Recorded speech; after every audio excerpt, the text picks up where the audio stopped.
On reste en Israël avec un mot de politique. Alors que le processus de paix est totalement gelé, eh bien, un nouveau projet de construction dans les territoires a fait beaucoup de bruit cette semaine. Mais voilà qu'Israël et Binyamin Netanyahou en personne dément ce nouveau projet, un projet de construction dans une zone très sensible, Dror, une zone baptisée Iwan. De quoi s'agit-il exactement ?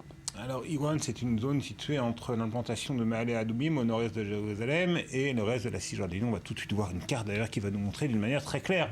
Oui, et ce qui est en jaune, Barbara, c'est la zone appelée Iwan. Et dans le petit médaillon, vous voyez bien qu'elle est située, pas tout à fait au milieu, mais en tout cas que d'une telle manière que si effectivement des constructions sur une grande échelle était concrétisée dans cette zone, eh bien la Cisjordanie serait littéralement coupée en deux, ce qui empêcherait l'établissement d'un État palestinien. Et régulièrement, on parle d'éventuels projets de construction dans cette zone, et régulièrement, ces projets sont démentis par les plus hautes autorités israéliennes. Voilà, on l'a dit, le Premier ministre l'a démenti, un démenti qui est lié aussi à des affaires internes, gouvernementales, et notamment un changement à la tête du ministère du Logement et de la Construction. Oui, parce qu'en fait, ces projets de construction, il s'agissait de plusieurs dizaines de milliers d'unités de logement en Cisjordanie, y compris plusieurs milliers d'unités de logement dans cette zone dont on vient de parler, la zone appelée Iwan.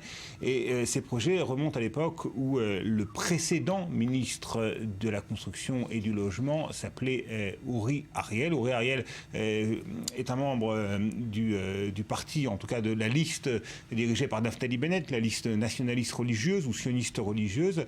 Il dirige en fait l'aile la plus radicale de cette mouvance, et on sait qu'il est en difficulté avec son chef de parti, Naftali Bennett. Aujourd'hui, Uri Ariel, il est ministre de l'Agriculture, et c'est un certain Yoav Gallant, ancien général de l'armée israélienne, qui est à la tête du ministère du Logement, et c'est un changement de personne, mais c'est aussi un changement de conception. Parce que Yoav Gallant, eh bien, pour lui, les implantations, c'est beaucoup moins important que pour Uri Ariel. Uri Ariel était un ministre sectoriel. Il agissait essentiellement pour promouvoir les projets immobilier dans les implantations en Cisjordanie, et ce n'est pas du tout le cas de Yoav Gallant qui lui a une fibre plus sociale.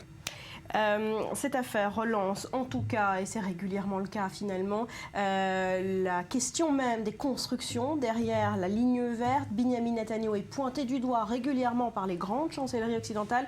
Est-ce qu'il est vraiment responsable d'une construction plus importante qu'auparavant ? Nettement moins importante que ce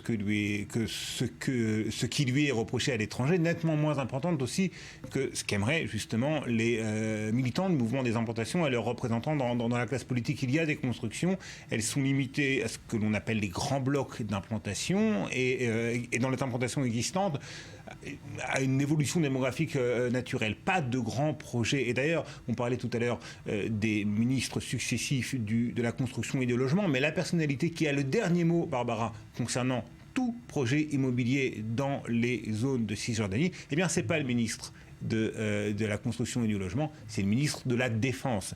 C'est dire la sensibilité, c'est dire la délicatesse de toutes ces questions qui sont à la fois immobilières, mais également politiques, géopolitiques, sécuritaires. Merci, Dror.